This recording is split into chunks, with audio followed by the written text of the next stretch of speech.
Teman-teman, ini slide-nya udah tersampaikan kah? Udah, Bu. Ya, Bu. Udah terlihat ya?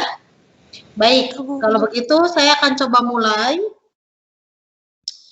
Budaya disiplin. Ya, jadi kalau kita dengar kata disiplin, apa yang ada di dalam benak Anda? Ya. Saya tunjukkan beberapa contoh di sini, ya. Kalau lihat foto yang pertama nih, disiplin. Anak-anak yang pakai baju kuning ini kira-kira lagi ngapain? Upacara, Bu. Upacara ya, tertib, lagi dibenerin sikap hormat gitu ya. Oke, disiplin. Kalau dilihat barisnya rapih tidak? Rapi, Bu. Rapi ya. Oke, rapi. Dan ini saya lihat juga anak-anaknya berdiri dengan tegak, pandangan lurus ke depan. Oke, itu salah satu ya, salah satu bentuk melatih disiplin. Jadi dalam arti disiplin terhadap aturan ketika upacara. Lalu saya liatin lagi ada foto berikutnya, foto anak-anak. Foto anak-anak lagi ngapain nih kira-kira nih?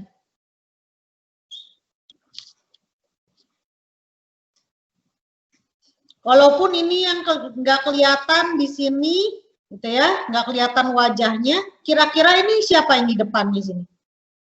Guru, Bu. Gurunya ya, gurunya. Lalu ada sebagian anak yang pegangan dari yang dibawa gurunya, lalu yang belakangnya ngikutin. Kira-kira anak-anak ini ngapain sih? Nyebrang jalan, Bu. Nyebrang jalan ya, ngikutin gurunya yang memandu di depan. Dia mengikuti aturan yang disampaikan gurunya. Dari kecil untuk dengar gurunya, ikutin gurunya saat nyebrang, saat jalan agar tidak tertinggal. Itu bagian dari disiplin. Berikutnya lagi ada orang ya lagi ngapain nih? Gambar ketiga. Ibu. Ya, ngantri di depan minimarket. Ya, Family Mart namanya ya. Kira-kira mereka ngapain sih di situ?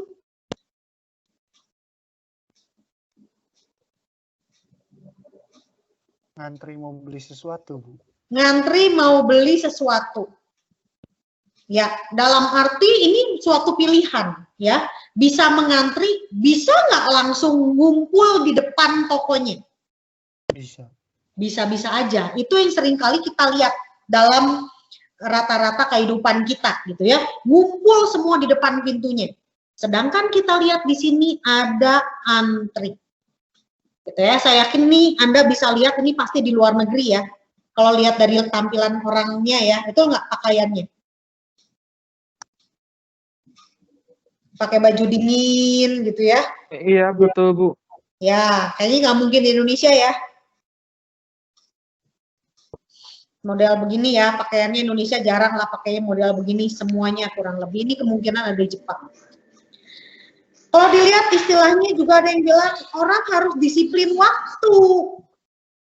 Waktu datang tepat waktu, tidur tepat waktu, makan tepat waktu gitu. Jangan karena takut gitu ya, tetapi memang harus disiplin. Karena kalau tidak disiplin waktu, maka akan ada konsekuensinya. Kalau suka telat makan, nanti sakit mah. Telat tidur, kurang istirahat. Telat datang, ketinggalan. Telat pesawat, ditinggal pesawat. Ketinggalan banyak hal. Kalau tidak disiplin dengan waktu. Ya, jadi waktu itu karena hidup kita ini di dalam dimensi waktu. Kalau tidak disiplin dalam dimensi yang kita hidupi, ini akan berbahaya. Ya, baik di dalam kehidupan kita, kesehatan, pikiran, Ya, ada orang yang susah tidur, itu akan banyak penyakit. Ya, karena memang pada dasarnya manusia butuh tidur. Waktunya juga harus pas. Waktu yang benar untuk manusia tidur itu malam. Kerjanya pagi sampai siang pas sore. Itu yang normal. Walaupun banyak orang kerja itu suka kebalik. Ya, tapi pada dasarnya secara umum jumlah waktu itu kadang tidak cukup.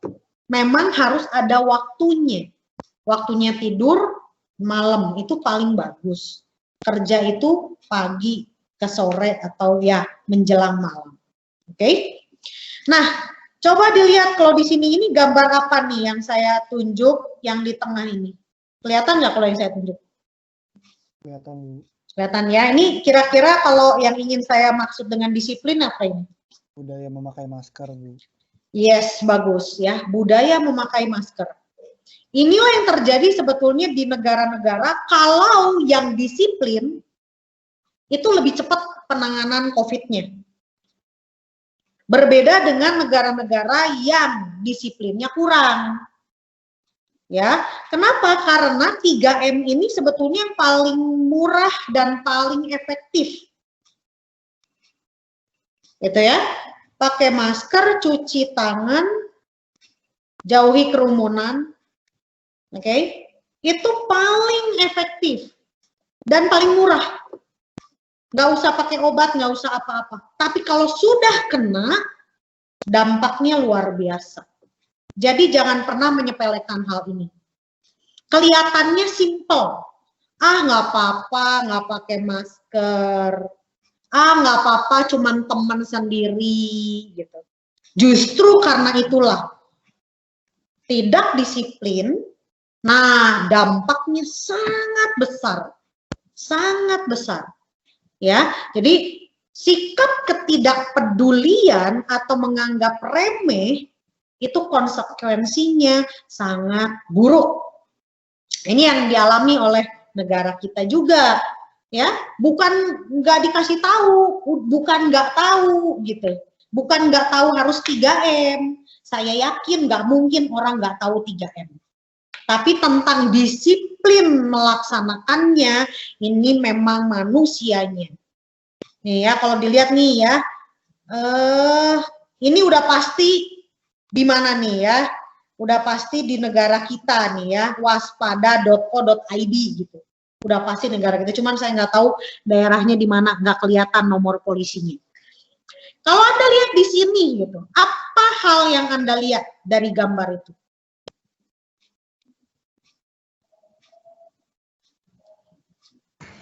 Nurunin penumpang seenaknya, Bu. Betul sekali, nurunin penumpang sembarangan, sehingga membuat yang lainnya delay.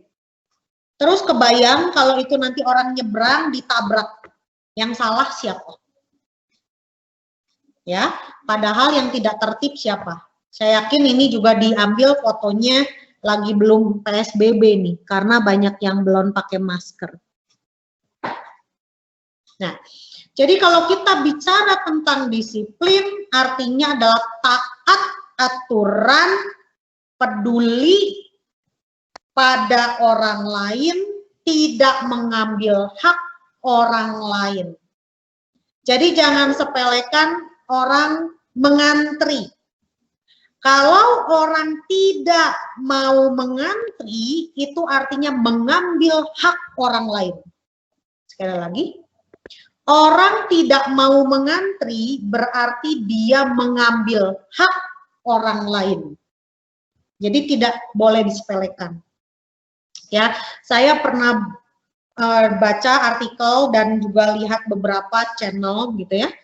Ada seorang guru mengatakan begini, saya lebih takut anak-anak didik saya tidak mengerti artinya antri dan tidak bisa melakukan antri daripada pinter matematika. Karena ini berkaitan mengantri itu berkaitan dengan karakter. Ya, karakter orang. Ketika dia menghargai orang lain, tidak mengambil hak orang lain, dia implementasinya dengan cara mengantri. Salah satunya begitu. Jadi dari kecil sudah diajarkan artinya mengantri. Tidak nyerobot. Tidak ngambil hak orang lain yang harusnya duluan. Ya, kelihatan simple, antri tinggal ini aja gitu ya. Ngambil tempat orang lain, tapi itu artinya mengambil hak orang lain. Itu kan kelihatan juga di jalan, wah ya, di jalan ngambil jalan gitu ya, bukannya ngantri, malah memenuhi jalan membuat macet. That's discipline. Anda perhatikan di Jepang, ini ada saya ambil contoh gambar ini dari Jepang. Lihat gambar di sebelah kiri ini. Anda perhatikan ini kondisinya lagi hujan ya. Anak-anaknya lihat lagi ngantri. Betul? Betul, Bu. Lagi hujan tertib.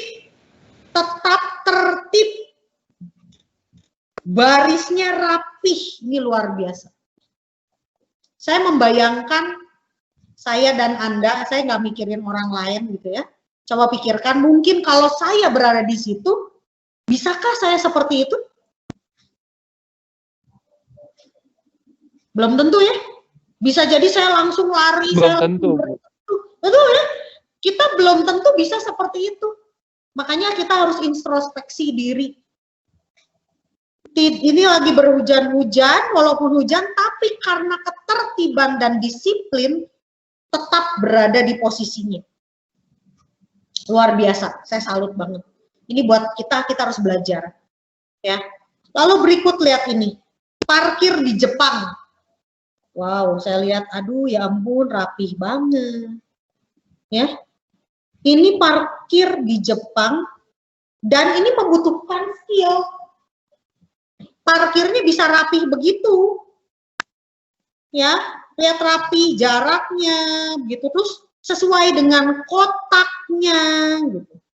Luar biasa ini. Amaze kalau bagi saya gitu ya.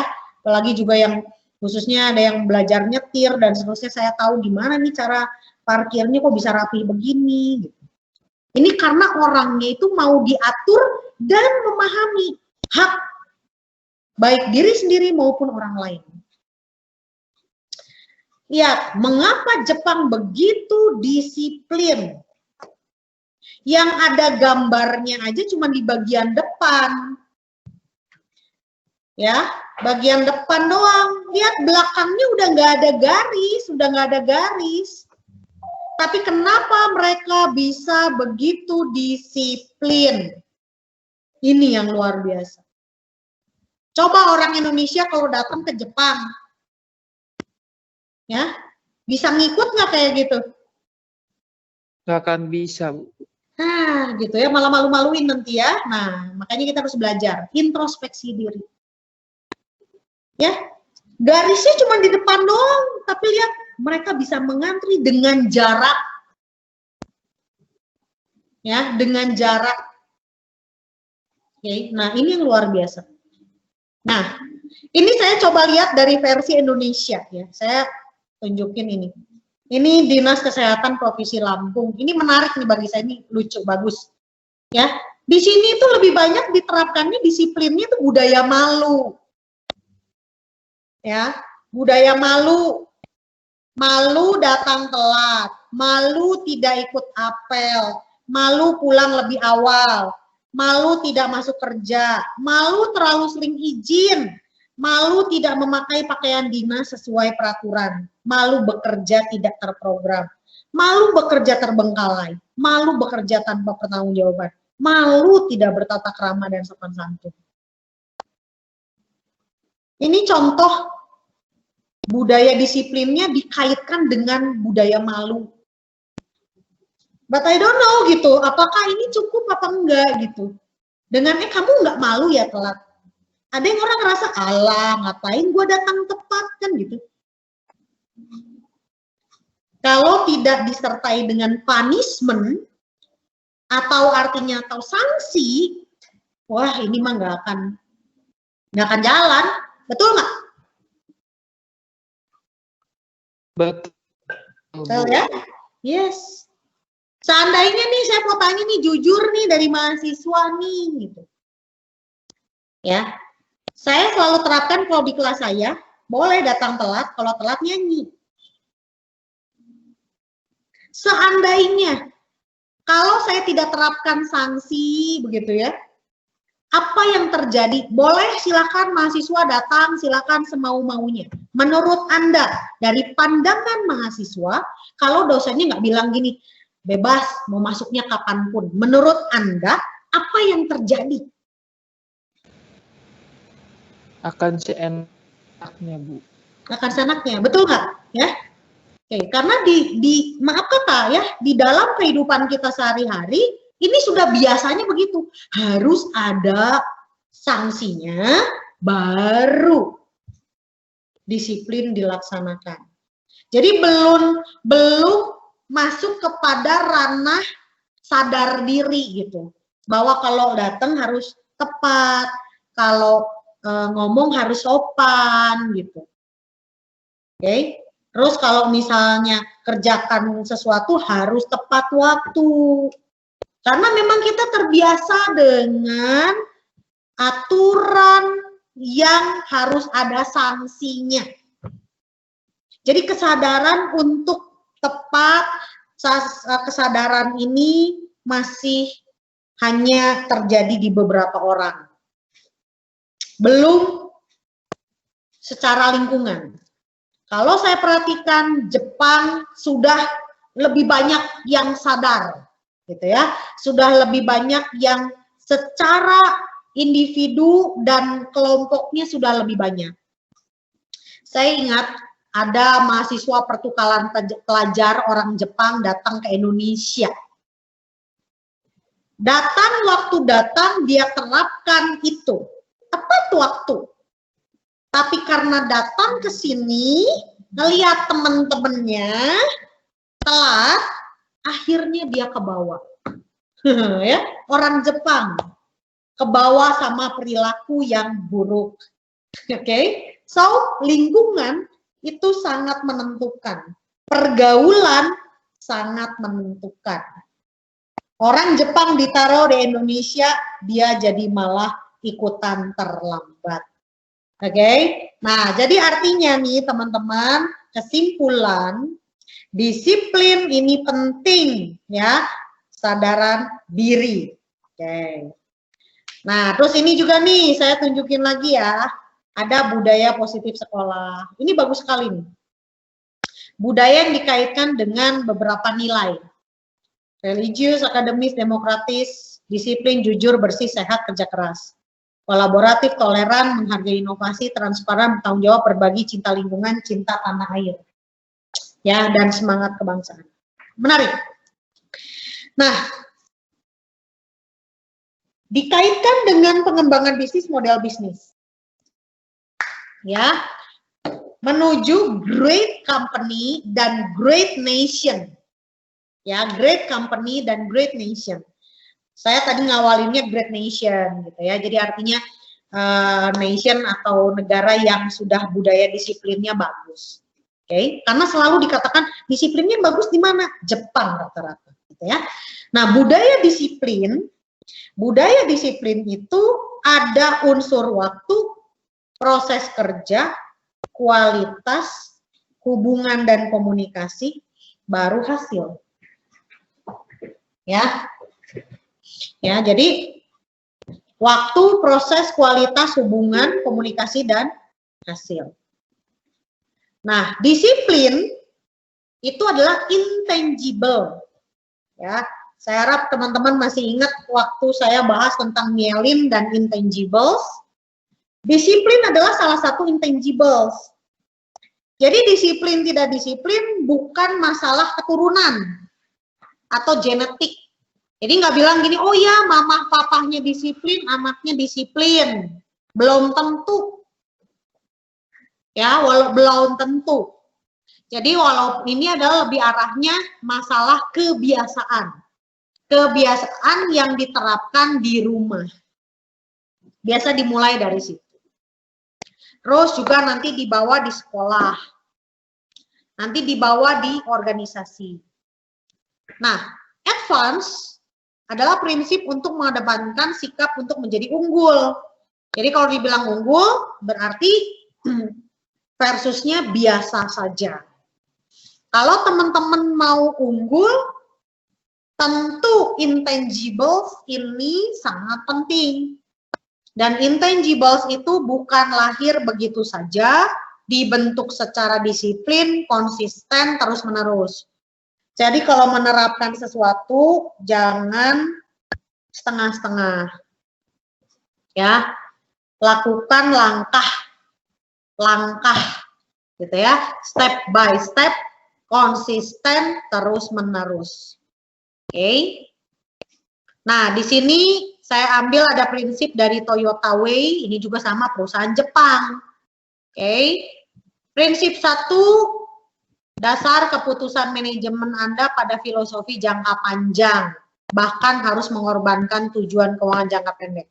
Kedua, buat alur proses yang kontinu untuk mengangkat permasalahan ke permukaan.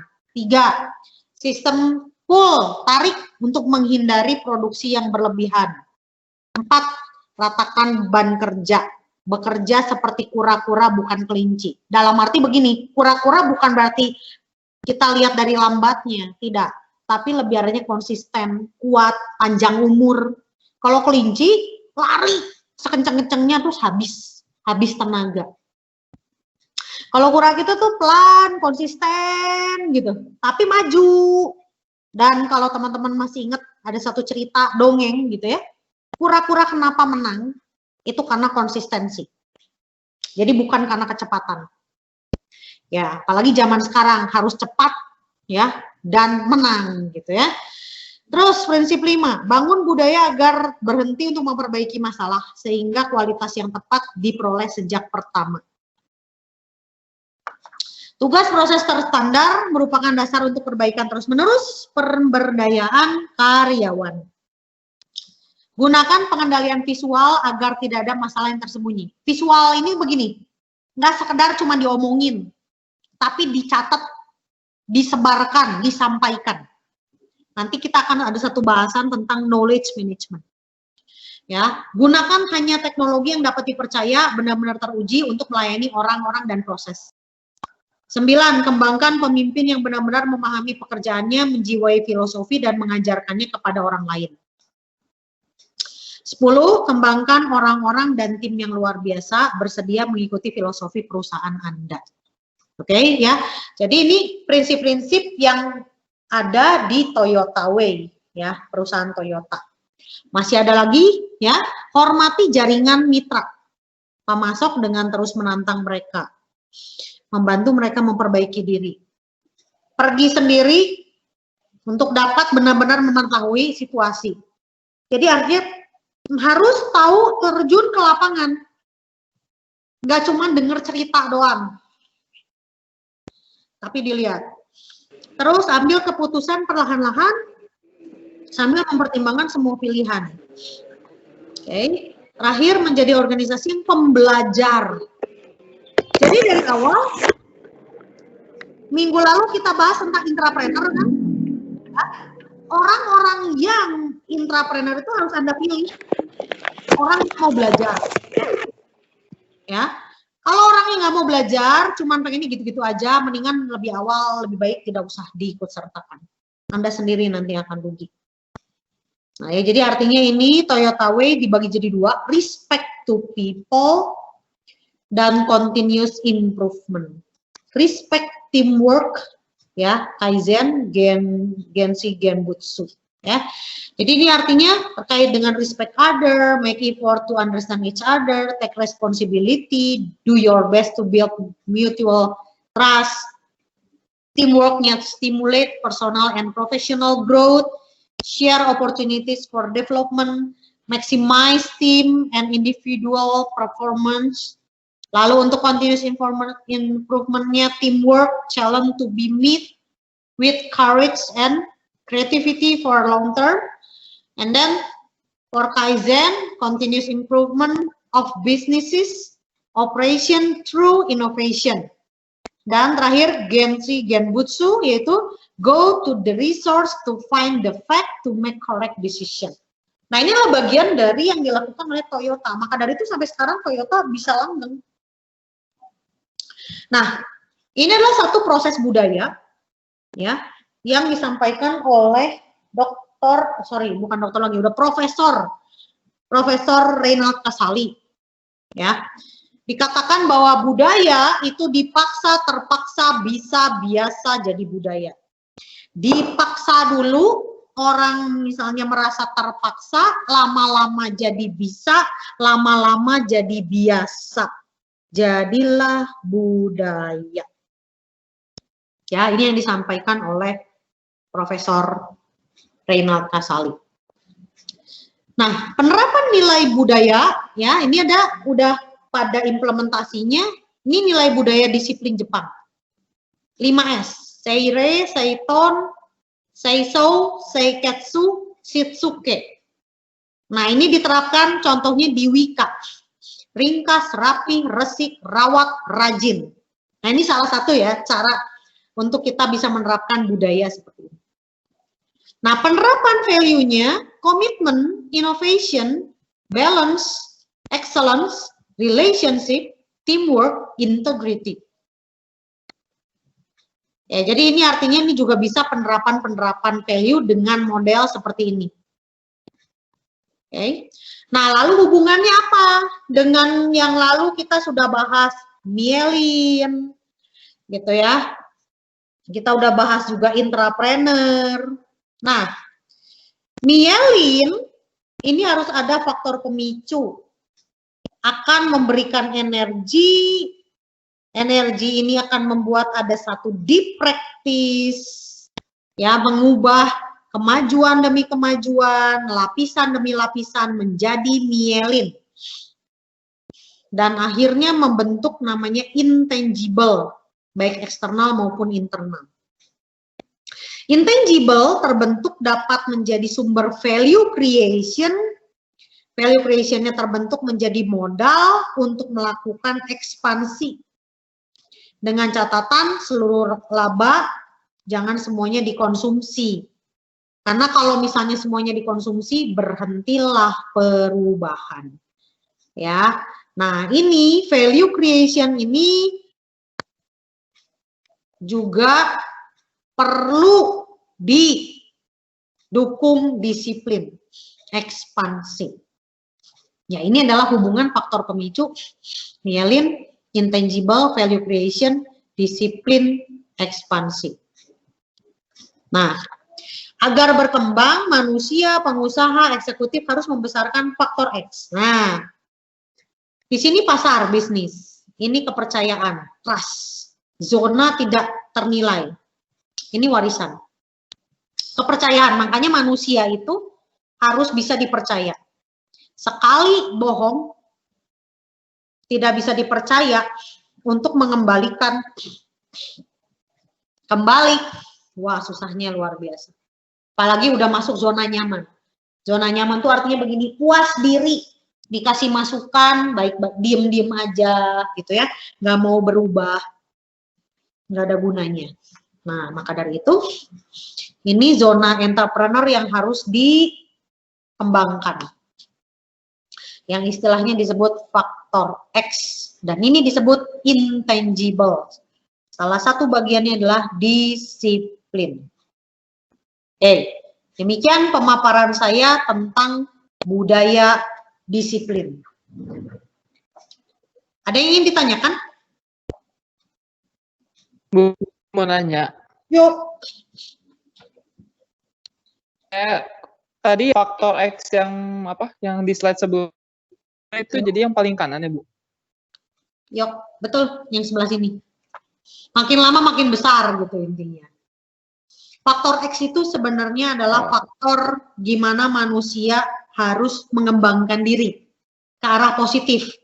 Ke arah positif itu adalah ke arah kita semakin orang, baik orang maupun nanti perusahaan gitu ya, itu adalah kepercayaan. Membangun kepercayaan dari masyarakat itu tidak mudah, dan juga mempertahankannya pun juga sama gitu ya, tidak mudah karena memang manusia itu berkembang. Orang mengatakan sekarang seneng belum tentu besok nggak seneng. Besok juga seneng, bisa jadi nggak seneng. Misalnya orang sekarang bilang suka, besok karena bosen jadi bilang nggak suka. Nah, jadi memang untuk mempertahankan kepercayaan itu tidak mudah. Ya, jadi kalau orang misalnya dipercaya karena kejujuran, itu harus dijaga benar. Karena sekali orang tidak jujur, maka akan dilupakan tuh kejujuran yang selama ini dilakukan. Ya. Kalau tadi yang faktor pemicu itu gimana ya, Bu? Faktor pemicu yang ini. Ini ya. Faktor pemicu itu macam-macam. Ya, jadi kalau ambil contoh waktu myelin, ya Susan Boyle, ya waktu itu saya ambil contoh. Faktor pemicu adalah bahwa dia ingin mengubah dunia. Mengubah dunia bahwa jangan orang itu melihat hanya dari appearance, tapi dilihat dari potensi, kemampuan, karakter. Nah, seperti Anda di dalam membangun bisnis, tentu ada faktor pemicu. Kenapa saya mau membuka suatu bisnis? Atau kenapa saya harus mencoba membuat suatu bisnis? Even faktor pemicunya itu ada dari internal, ada eksternal. Namun yang paling kuat, faktor pemicu itu sebetulnya harus dari dalam. Eksternal itu hanya bantu di awal. Tapi berkaitan dengan ini, harus yang internal yang harus makin maju. Begitu. Oh, kalau disiplin ekspansi itu maksudnya apa ya, Bu? Disiplin ekspansi itu adalah begini. Disiplin juga di dalam mengembangkan diri. Ya. Jadi tidak cepat puas dengan keadaan, tetapi maju. Jadi misalnya begini. Anggaplah Anda sekarang dalam berbisnis. Saya sudah bisa jual satu harinya 10 box. Lumayan loh Bu, biasanya 5. Terus dengan 10 box ini apa yang ingin Anda capai berikutnya? Oh, saya mau target misalnya 20 box.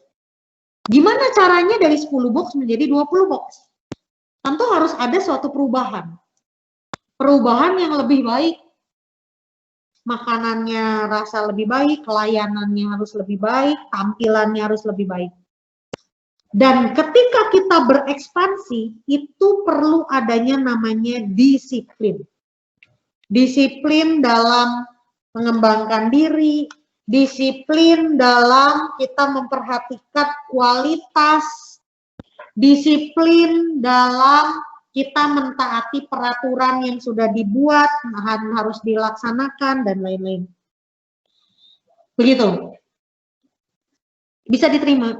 Baik. Ya, good. Terima good kasih question. sudah mengerti, Bu.